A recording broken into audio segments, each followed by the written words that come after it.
Back to ನನ್ನ ಕತೆ ನಿಮ್ಮ ಜೊತೆ ಸೀರೀಸ್ ಡೇ 46ಗೆ ಇವತ್ತು ನಾನೊಂದು ಮುಖ್ಯವಾದ ವಿಷಯ ಹೇಳ್ತೀನಿ, ಕೇಳಿಸ್ಕೊಳ್ಳಿ ಏನು ಅಂತ.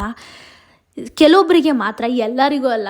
ಬಿಟ್ಟರು ಬೇರೆಯವ್ರ ಟ್ಯಾಲೆಂಟ್ನ ಅವ್ರೇನರು ಶೋಕೇಸ್ ಮಾಡ್ತಿದ್ರೆ ಆ ವಿಷಯದ ಮೇಲೆ ಟಾಂಟ್ ಮಾಡೋದು, ಆ ವಿಷಯನ ಹಿಡ್ಕೊಂಡು ಏನೋ ಒಂಥರ ಕ್ರಿಂಜ್ಡಾಗಿ ಮಾತಾಡೋದು ಬಿಟ್ಟರು. At least appreciate them. ಇರೋ ವರ್ಕ್ಸ್ನ ಜೊತೆಗೆ ಅವ್ರು ಅದಕ್ಕೂ ಟೈಮ್ ಮಾಡಿಕೊಂಡು ಅದನ್ನು ಮಾಡ್ತಿದ್ದಾರಲ್ವ, ಅದಕ್ಕೆ ಅಪ್ರಿಷಿಯೇಟ್ ಮಾಡಿ. ಅಟ್ಲೀಸ್ಟ್ ನೀವು ಮಾಡ್ತಿಲ್ಲ ಅಂದರೂ ಪರವಾಗಿಲ್ಲ.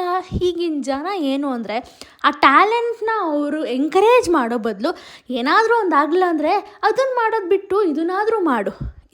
ಅವ್ರಿಗೆ ಅದನ್ನು ಮಾಡೋ ಎಬಿಲಿಟಿ ಇದೆ ಅಂದಮೇಲೆ ಅವ್ರಿಗೆ ಇದನ್ನೂ ಮಾಡೋ ಎಬಿಲಿಟಿ ಇರುತ್ತೆ. ಎಲ್ಲರೂ ಮಿಸ್ಟರ್ ಪರ್ಫೆಕ್ಟ್ ಅಲ್ಲ, ಎಲ್ಲನೂ ಕರೆಕ್ಟಾಗಿ ಮಾಡ್ಕೊಂಡು ಹೋಗೋಕ್ಕೆ.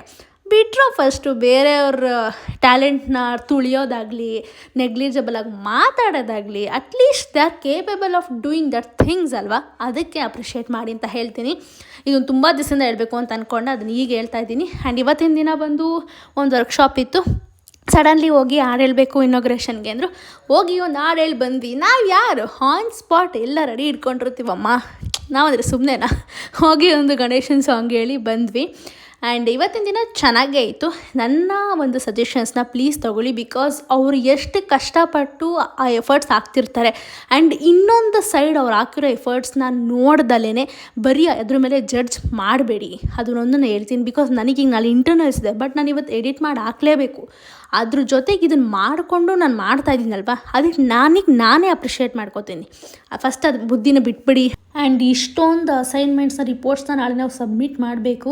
ಅದೆಲ್ಲ ಮುಗಿಸ್ಕೊಂಬಂದು ಸ್ವಲ್ಪ ರೆಸ್ಟ್ ಮಾಡಿ ನಾಳೆ ಇಂಟರ್ನಲ್ಸಿಗೆ ಪ್ರಿಪೇರ್ ಆಗ್ತಾಯಿದ್ದೀನಿ. ಮತ್ತೆ ನಾಳೆ ಸಿಗ್ತೀನಿ. ಅಲ್ಲಿವರೆಗೂ ಟಾಟಾ, ಬಾಯ್ ಬಾಯ್, ಗುಡ್ ನೈಟ್, ಸ್ವೀಟ್ ಡ್ರೀಮ್ಸ್. ನನಗೆಲ್ಲ ಆಲ್ ದ ಬೆಸ್ಟ್ ಹೇಳಿ. ನಾಳೆ ಇಂಟರ್ನಲ್ಸ್ ಹೆಂಗೆ ಬರ್ದೆ ಅಂತ ಹೇಳ್ತೀನಿ, ಬಿಕಾಸ್ ಅಕೌಂಟ್ಸ್ ಇರೋದು ನಿಮಗೆ ಗೊತ್ತು. ನಾನು ಸೈನ್ಸ್ ಬ್ಯಾಕ್ಗ್ರೌಂಡ್ ಹುಡುಗಿ, ಅಕೌಂಟ್ಸ್ ಹೇಗಿರುತ್ತೆ ಅಂತ. ಟಾಟಾ.